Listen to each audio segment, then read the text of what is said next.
Bapak Ibu sebelum mengoperasionalkan aplikasi ini harus memahami beberapa urutan ya. Pertama, nanti pada saat menginput transaksi, Bapak Ibu harus menentukan jenis transaksinya itu adalah apakah operasional, investasi, atau pendanaan, baik transaksi masuk maupun transaksi keluar. Itu yang pertama. Yang kedua, nanti harus ada tindak lanjut atas transaksi yang biasa kita kenal dengan single entry ya. Ini masih single entry, jadi harus satu persatu. Kemudian nanti bisa Bapak Ibu cek di bagian neraca, memastikan balance antara pasifa dan aktiva. Kemudian nanti penghitungan penyusutannya dilakukan di akhir.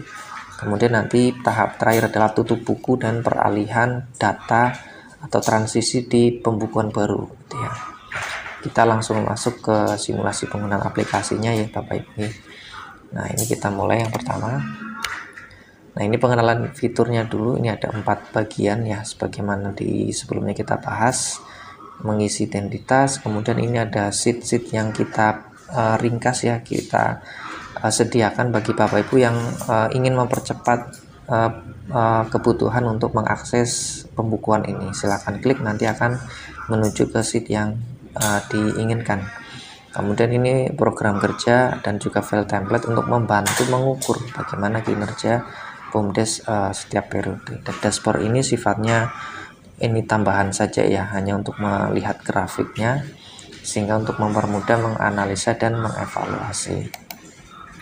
Oke, kita mulai yang pertama. Bapak Ibu nanti tugasnya adalah mengisi identitas BUMDes ya. Kita contohkan saja misalnya tahun pembukuan di 2024 ya. Jadi misalnya bidang usahanya atau unit usahanya adalah jasa pengelolaan sampah, kemudian simpan pinjam, dan juga perdagangan.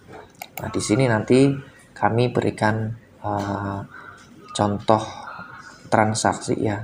Ini hanya sebagian kecil saja untuk mempermudah menginputnya bagaimana gitu ya. Nah, ini untuk mewakilinya kita ada sekitar 17 transaksi ya. Nanti kita akan bagaimana mengolah transaksi ini menjadi laporan keuangan. Tapi kalau Bapak Ibu biasanya laporan keuangan hanya debit, kredit, kemudian sisa saldo. Ini sangat sederhana, ini seperti buku kas biasa, tetapi tidak mewakili bentuk laporan keuangan yang standar. Oke, kita mulai. Yang pertama adalah misalnya di tanggal 5 Januari ada penyertaan modal desa yang masuk senilai 50 juta. Nah, bagaimana menginputnya di dalam aplikasi? Nah, ini gambarannya. Silakan masuk ke buku kas umum ya. Nanti Bapak Ibu isi saldo awal ya. Kalau saldo awalnya 0 ya isi 0. Kalau ada silakan masukkan angkanya. Misalnya kita masukkan nama transaksinya adalah penyertaan modal desa. Nah, ini perhatikan, kita tentukan masuk ke bagian mana, apakah operasional, investasi, atau pendanaan. Kita masuk ke pendanaan. Lalu saldonya berubah menjadi 50. Nah, kalau kita lihat di laporan keuangan maka akan muncul di kas itu 50 juta.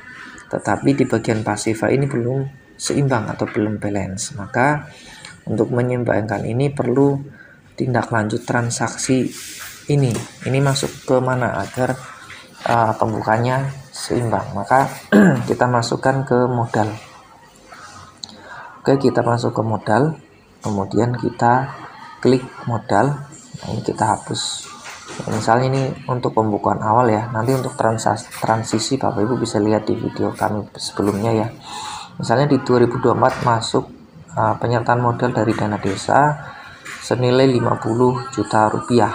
Nah, kalau kita sudah masukkan di sini Bapak Ibu, nanti akan terhubung ke laporan keuangan. Nah, ini akan sudah secara otomatis terinput ya. Jadi antara aktiva dan pasifa saat ini sudah balance ya, 50 juta 50 juta. Baik, transaksi selanjutnya adalah misalnya tanggal 10 Januari ada pengadaan 30 tong sampah dengan nilai nominal 3 juta rupiah. Nah, bagaimana menginputnya di aplikasi?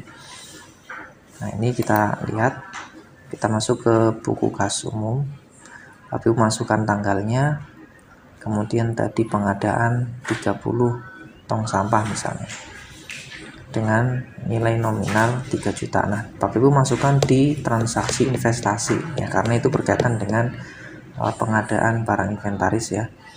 Nah, nanti kita tarik saja Pak ke bawah karena ini sudah ada formulanya, sehingga Bapak Ibu tidak perlu menghitung nilai selisihnya. Nah, ini di laporan keuangan akan tidak balance senilai 3 juta rupiah karena belum ada pembukuan atau tindak lanjut transaksi ini. Maka kita masukkan di inventaris.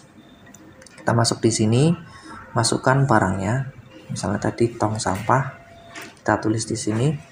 Kemudian tanggal pembeliannya kapan, sehingga nanti akan mempermudah menganalisa umur barang ya, atau usia barang, jumlahnya berapa. Nah, nilai pengadaannya silahkan masukkan senilai nilai perolehan. Kalau tadi dapat dengan harga 3 juta, maka kita kemudian menentukan waktu ekonomis, kira-kira barang ini bertahan berapa lama. Nah, kemudian masa pakainya kita isi 0, maka akan terhitung bahwa nilai bukunya masih utuh, yaitu 3 juta karena masa pakainya dianggap masih 0, tetapi nilai penyusutannya sudah diketahui. Nah, di sini akan langsung balance ya Bapak Ibu, lihat 47 plus 3 jadi 50. Jadi masih balance, masih belum ada perubahan modal ya di sini. Kita lanjutkan di transaksi berikutnya adalah tanggal 1 Februari misalnya, ini ada biaya BBM ya untuk pengangkutan sampah. Nah, bagaimana penginputannya? Seperti biasa, masukkan tanggal transaksi, kemudian jenis transaksinya apa, kemudian keluarnya berarti masuknya di operasional ya, karena investasi berkaitan dengan barang, pendanaan berkaitan dengan modal. Kita tarik. Nah, kemudian di laporan keuangan kita cek, maka akan tidak balance 500.000.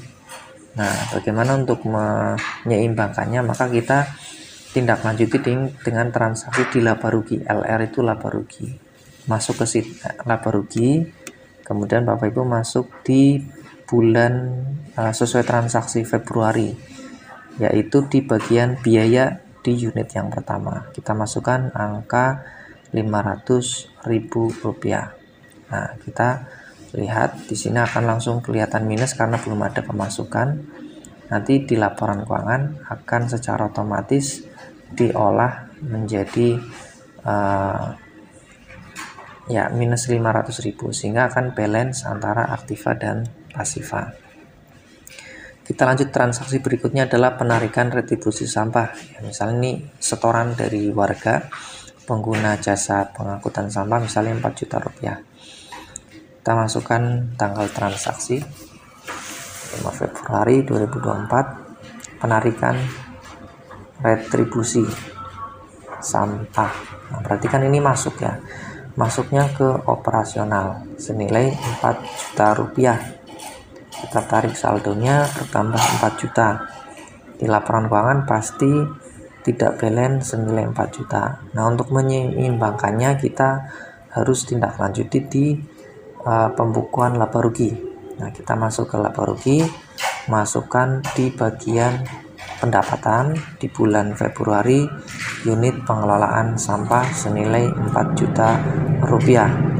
Oke, karena sudah kita masukkan, maka kita akan dapat melihat di laporan keuangan akan balance ya. Laba berjalan 3.500.000, sehingga aktiva dan pasiva 53.500.000. Selanjutnya transaksi honor petugas sampah misalnya. Bagaimana menginputnya? Kita langsung masukkan 10 Februari 2024 honor petugas sampah. Oke, masuknya di operasional 1.800.000, berarti saldonya berkurang. Nah, laporan keuangannya akan tidak balance senilai 1,8. Seperti biasa, kita tindak lanjuti di tindak lanjut transaksi di laba rugi, yaitu bagian biaya masih di unit pertama. Nah, karena ini masih 1 unit, maka kita jumlahkan saja dengan menambah plus ya, karena ini formula kita tambahkan sama dengan depannya. kemudian tambahkan di belakangnya. Kalau ada tambahan lagi, tambahkan saja terus menerus. Jadi ini akan mempermudah atau mempercepat tanpa menggunakan kalkulator gitu ya. Ini akan balance senilai 51.700.000. Selanjutnya tanggal 15 ada gaji pengurus 600. Nah, kita masukkan lagi hampir sama dengan di atasnya. Perbedaannya untuk gaji pengurus atau honor pengurus ini termasuk dalam biaya non operasional ya, bukan bagian dari unit usaha. Dan kita sudah menyediakan template-nya, jadi Bapak Ibu tinggal masukkan saja. Kita lihat di laporan keuangan akan unbalance 600.000, maka kita tindak lanjuti di buku kasnya dengan memasukkan di laba rugi lagi. Nah, maka di sini kita masukkan di bagian biaya non operasional yaitu gaji pengurus ya, senilai Rp600.000 di bulan Februari. Oke, kita lihat di laporan keuangan maka akan balance. Oke, kita langsung contohkan untuk unit yang ketiga, yaitu perdagangan ya, belanja beras nilai 100 kg dengan nominal 1.200.000. Nah, kita masukkan di buku kas 25 Februari 2024 kita belanja ya, atau kulak beras senilai 100 kg ya, berarti keluar di operasional 1.200.000 ya, berarti belanja per kilonya itu 12.000. Oke, di laporan keuangan akan unbalance 1,2 itu. Oke, kita akan tindak lanjutinya di mana untuk persediaan dagang kita masukkan di persediaan dagang atau stok. Nah, kita masukkan di item ini. Misalnya ini saya contohkan satu barang saja ya, misalnya beras ya. Kalau Bapak Ibu punya banyak item silakan masukkan saja, ini nanti akan diakumulasikan secara otomatis. Nah, HPP ini adalah biaya perolehan atau biaya beli, nilai jual adalah nilai yang diperdagangkan. Nah, stok awalnya kita masukkan 100, nah maka akan secara otomatis masuk di persediaan dagang senilai 1,2 sehingga laporan keuangannya akan balance kembali. Oke, transaksi berikutnya adalah transaksi yang sama dengan di atas ya. Misalnya ini contoh saja kita, karena ini sifatnya contoh ya, tapi pelaksanaan saya yakin akan fleksibel, akan variatif, tapi ini kita skip saja karena sama dengan di atasnya ya. Nah, selanjutnya adalah penjualan beras 50 kg. Nah, penjualan beras 50 kg ini adalah hasil penjualan transaksi masuk pada tanggal 25 Maret ya. Kita masukkan di buku kas penjualan beras, masukkan di nama transaksi. Nanti Bapak Ibu bisa coba dengan aplikasi ini ya, silakan. Misalnya 700.000. Nah, 700 ini kan nilai jual ya, tidak berkaitan dengan stok saja, tetapi dia akan mempengaruhi juga labanya karena kita mengambil margin dari penjualan beras. Nah, ini akan tidak balance 700.000. Nah, pertama di bagian persediaan dagang ini kita akan kurangi stok awal dengan penjualan. Kita masukkan 50 kg, maka secara otomatis stok akhirnya tinggal 50 kg juga atau nilainya 600 dan labanya adalah 100.000 gitu ya. Maka secara otomatis di sini masih belum balance ya, karena ini baru menyesuaikan di bagian persediaan tetapi belum memperhitungkan margin. Maka marginnya tadi adalah 100.000, kita masukkan di perhitungan laba rugi sehingga akan ada balance antara aktiva dan pasiva. Oke, selanjutnya misalnya ini ada fotokopi laporan ya. Misalnya ini anggap saja mau rapat triwulan ya. Bagaimana menginputnya? Sama persis ya dengan yang tadi. Masukkan tanggal, kemudian transaksinya fotokopi itu ya, atau ATK silakan. kemudian keluar operasional senilai 100.000. Nah, gampangnya kalau berkaitan biaya biasanya hanya di laba rugi ya. Biaya habis pakai pasti di laba rugi saja. Nah, kita masukkan, ini nggak balance nilai 100, maka kita masukkan di biaya non operasional ya, tetap di bagian fotokopi atau ATK. Kita masukkan 100.000. Oke, maka laporan keuangannya akan balance kembali. Oke, yang terakhir yaitu misalnya ada transaksi rapat triwulan ya, atau misalnya kalau anggaplah ini 1 tahun rapat akhir tahun, maka ada kegiatan di rapat-rapat ya, misalnya tanggal 30 rapat triwulan misalnya, nilai keluar 300.000, kemudian saldo berkurang 300. Nah, tindak lanjutnya apa? Pasti di laba rugi. Kita cek ya, berkurang 300.000, maka kita masukkan di laba rugi. Kita masukkan di rapat-rapat nilainya 300.000 rupiah. Oke, kita cek di laporan keuangan akan balance kembali. Baik, selanjutnya kita nanti akan mereview laporan keuangannya tadi yang transaksi yang sudah kita masukkan, sekaligus mungkin buat Bapak Ibu yang mungkin baru mengetahui tentang dunia laporan keuangan, sekaligus untuk bagaimana cara membacanya juga gitu ya, agar tahu. Nah, ini tadi transaksi yang sudah kita input ya, misalnya dari 1 Januari sampai Maret. Nah, misalnya nanti Bapak Ibu lanjutkan sampai Desember ya, sehingga nanti akan lebih tergambar secara komprehensif. Ini misalnya 3 bulanan kita akan review nih laporan keuangannya bagaimana. Transaksi masuk keluar ya.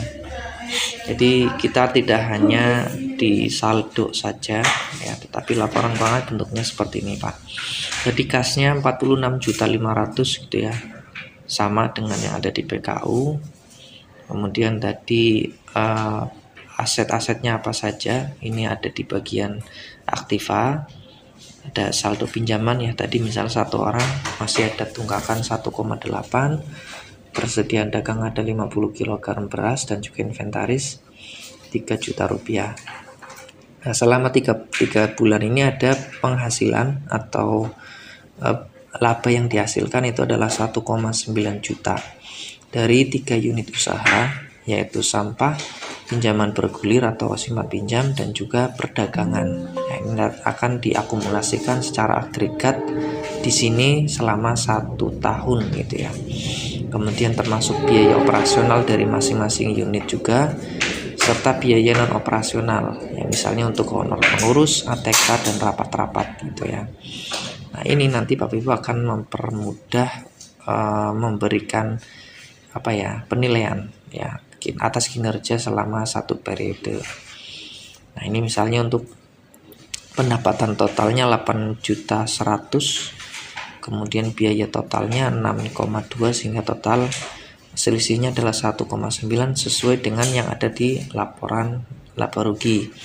Nah, sedangkan laporan arus kas ini ringkasannya dari kas awal itu 0, kemudian transaksi masuk dan keluar ini kita ringkas. Yang pendanaan masuk 50 tadi ya, operasional dan seterusnya, ada selisih antara jumlah masuk dan keluar senilai 46.530 ya, ini berkaitan dengan saldo awal. Kemudian yang laporan yang keempat adalah laporan perubahan modal.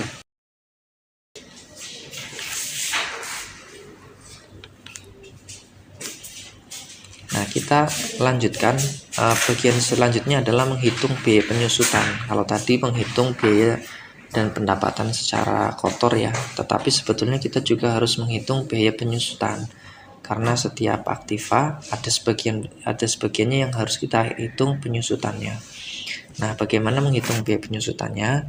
Ini ada 3 akun yang biasanya harus dihitung penyusutannya, yaitu biaya dibayar di muka, inventaris, dan bangunan ya yang dihitung. Tapi karena di sini kita hanya punya inventaris, ya hanya ini saja yang kita akan hitung penyusutannya. Nah, seandainya nanti ada banyak barang, Bapak Ibu akan masukkan saja di sini.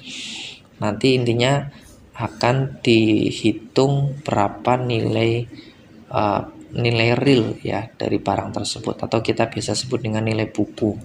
Kalau masa pakainya 0, maka nilai perolehan dengan nilai bukunya pasti akan sama.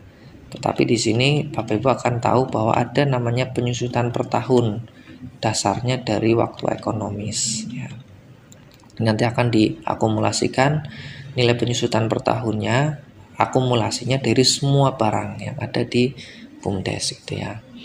Nanti nilainya berapa, nanti diakumulasikan di kolom ini. Nah, selanjutnya yang akan kita lakukan adalah menginput masa pakai, nanti di plus 1 ya, maka secara otomatis nilai barang tersebut akan berkurang. Yang tadinya 3 juta sekarang tinggal 2.400.000. Tetapi ini tidak akan balance dengan bagian pasifa ya, karena kita baru mengurangi nilai inventaris ya senilai 600.000 misalnya. Ini angka agregat gitu ya. Nanti Bapak Ibu untuk menyeimbangkan ini maka perlu dilakukan perhitungan biaya tadi, dimasukkan ke dalam akumulasi penyusutan di sheet laba rugi. Nilainya misalnya tadi di bagian akumulasi penyusutan ini kita kosongkan ya, nilainya di sini. Nanti Bapak Ibu masukkan di sini yang mengacu nilainya pada nilai penyusutan per tahunnya. 600.000 kita masukkan di sini, 600.000 rupiah. Maka akan secara otomatis di perhitungan di laporan keuangan akan balance ya. Karena di bagian kiri berkurang 600, di bagian kanan juga berkurang 600. Nah, nanti di sini akumulasi penyusutannya sudah masuk, yaitu senilai 600.000 rupiah. Oke, yang bagian terakhir adalah bagian tutup buku dan peralihan data. Nah, di bagian tutup buku ini yang perlu kita lakukan pertama adalah bagi hasil ya. Jika unit usahanya mengalami keuntungan atau laba. Nanti di sini kita lihat di sini karena ada laba 1,3 ya misalnya, maka ini akan dilakukan alokasi bagi hasil. Nah, pertama-tama silakan dihapus jika hasilnya laba, maka dihapus yang bagian rugi. Tapi jika hasilnya rugi, silakan hapus yang bagian laba. Kita hapus yang rugi, total laba berjalan. Nah, nanti di bagian laporan perubahan model kita tentukan atau kita lihat di ADART berapa alokasi untuk yang ditahan atau yang untuk modal berapa persen, kemudian yang dibagi itu berapa persen. Misalnya untuk tambah modal 40%, ya, jangan lupa dikasih persen karena nanti akan diperhitungkan secara otomatis. Anggaplah ini sudah 1 tahun ya Bapak Ibu ya. Kemudian untuk PADES berapa, misalnya PADES-nya 30% gitu.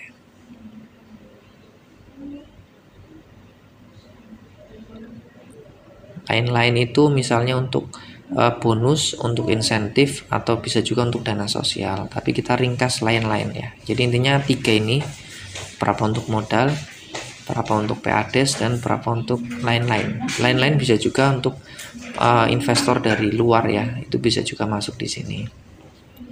Ini akan diketahui berapa yang ditahan dan berapa yang dibagi.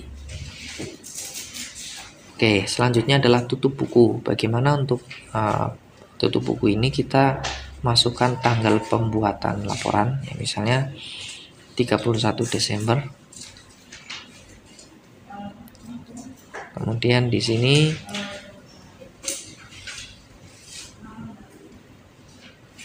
kita rapikan dulu per 31 Desember. Kalau Bapak Ibu membuatnya laporan semesteran maka per 31 Juni gitu ya.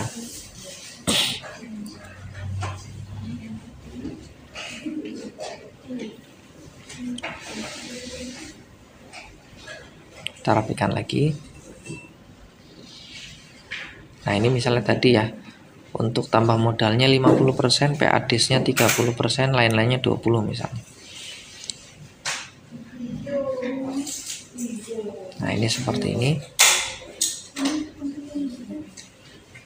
Kalau ada bentuk aktiva lain silahkan dimasukkan, yang selain yang ada di akun-akun di atas. Kemudian yang tadi lain-lain silahkan bisa dilengkapi di sini. Misalnya 20% itu untuk siapa saja, misalnya untuk penasehat, pengawas, pengurus atau pelaksana operasional, atau bisa juga untuk dansos atau yang lainnya, tergantung atau menyesuaikan dengan anggaran dasar dan anggaran rumah tangga masing-masing yang ada di BUMDes rekan-rekan sekalian ya. 10% ya, misalnya untuk dansos barangkali ada gitu. Oke, ini kita sudah masukkan. Selanjutnya adalah tutup buku. Bagaimana untuk prosesnya? Pertama kita masukkan tanggal pelaksanaan untuk tutup buku. Misalnya untuk laporan akhir tahun berarti per 31 Desember. Kalau semesteran berarti per 31 Juni. Kita rapikan dulu.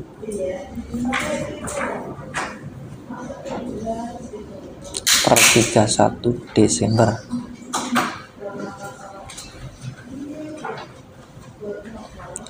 Oke, kemudian untuk selanjutnya kita masuk di bagian ini, kita rapikan juga.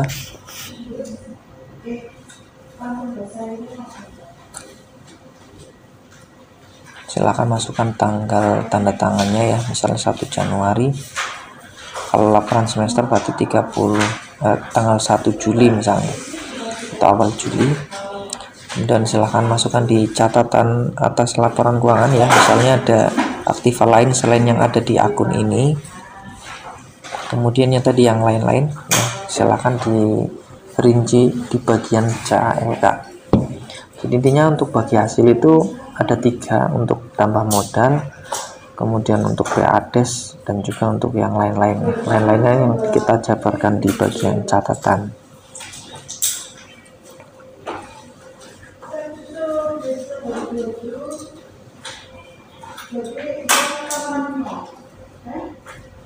Pelaksanaan operasional misalnya berapa gitu ya. Kemudian misalnya ada dansos, kita masukkan di sini ya. Oke, ini sudah kita lengkapi. Selanjutnya kita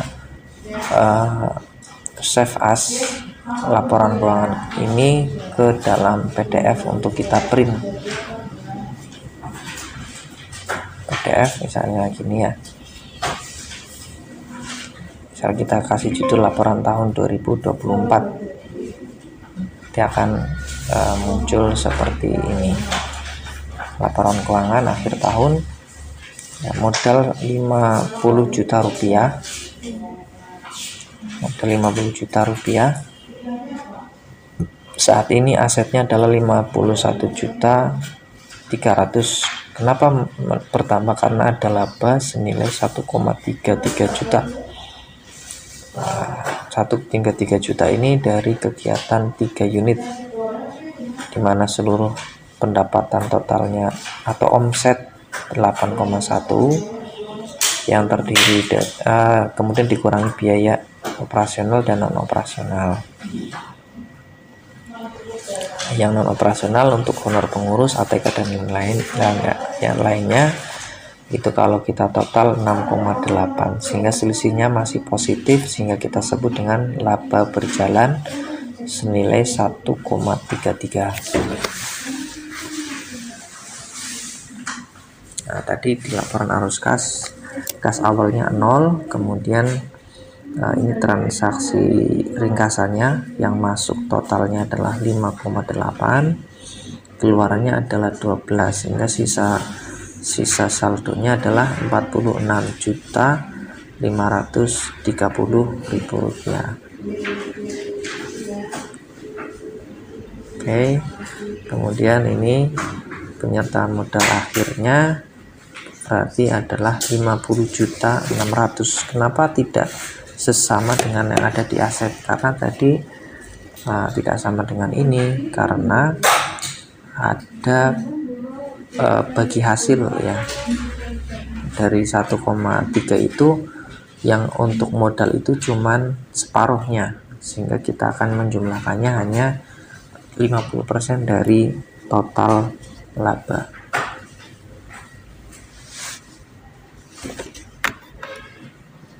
Oke. Kemudian yang selanjutnya yang tidak kalah penting adalah peralihan buku baru.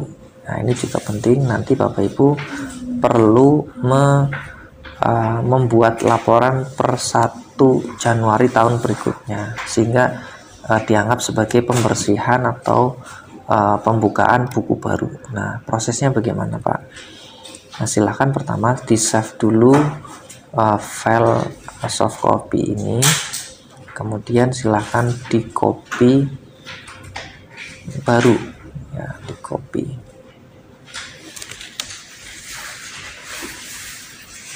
Nah, lalu yang lama ini kita ganti, kita beri judul ini pembukuan tahun 2024. Nah, ini kemudian kita buat baru, yaitu pembukuan tahun 2025. Nah, terus yang baru ini kita buka. Ini untuk buku baru ya Bapak Ibu, agar tidak perlu mencatat ulang aset-aset yang sudah pernah ada.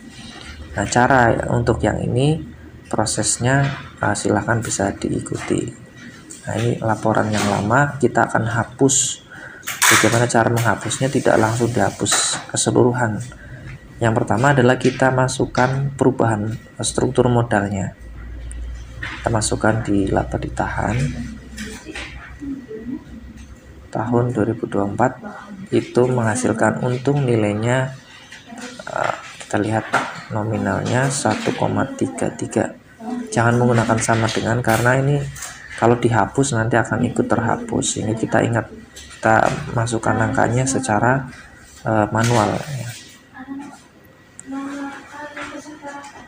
Nah, kemudian laba yang dibagi berapa, yang ditahan berapa.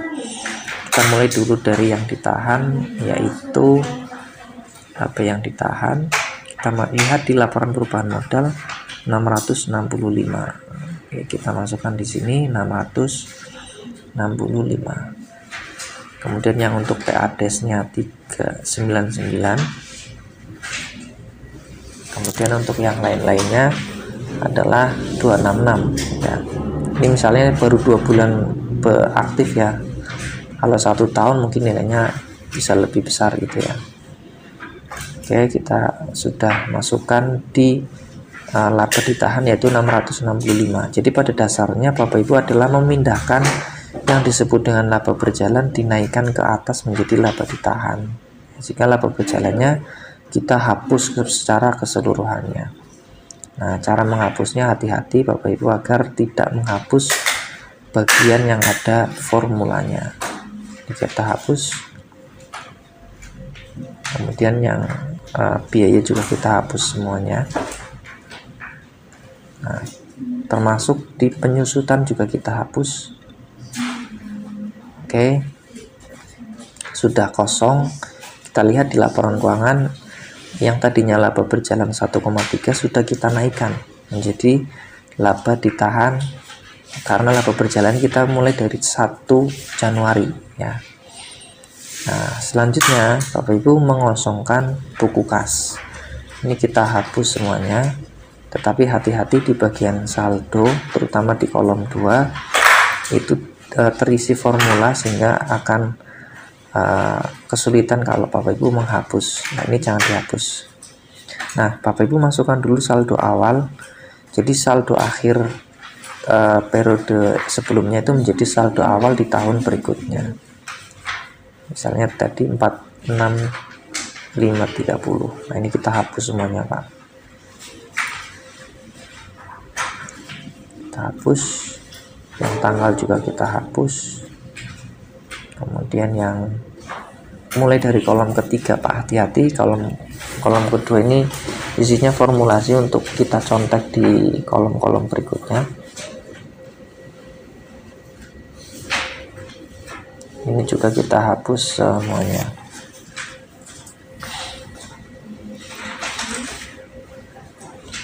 Oke, maka kita akan menemukan saldo awal di tahun 2025 ya, adalah 46.530.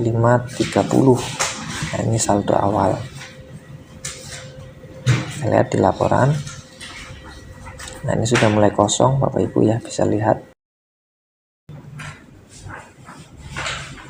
Oke, selanjutnya Bapak Ibu memasukkan laba yang tadinya dibagi itu ke dalam hutang ya, jadi kalau ada hasil kemudian mau dibagikan maka dimasukkan ke dalam hutang, karena kita akan bayarkan itu di transaksi atau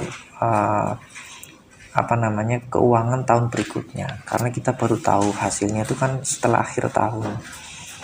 Jadi misalnya tadi untuk PADES nya itu adalah 399, kemudian sisanya atau belum dibayarkan 399 dan lain-lain ya. Misalnya ini untuk jadi pengurus ya atau pengelola, kita buat saja per 1 Januari.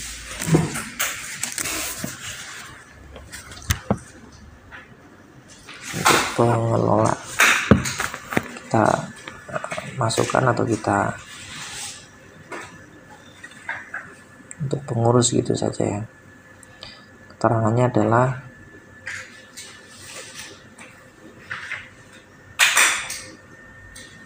SHU atau sisa hasil usaha, nilainya 266. Masukkan di sini 266. Oke. Kita lihat di laporan keuangan. Nah, ini yang tadi 665 sudah menjadi hutang, sehingga akan balance antara aktiva dan pasiva di awal 1 Januari. Ya, ini kita ganti periodenya adalah 1 Januari 2025.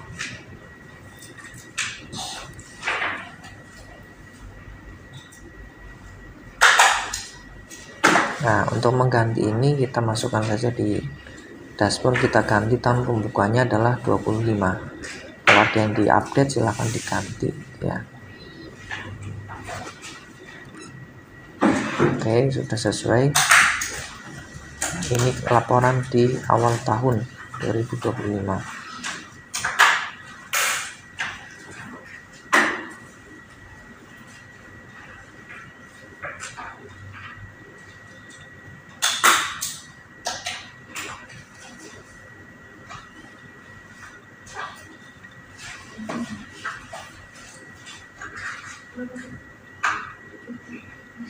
Ini sudah selesai, sudah jadi hutang ya atas bagi hasil tadi. Nah, karena akan dibayarkan di tahun 2025.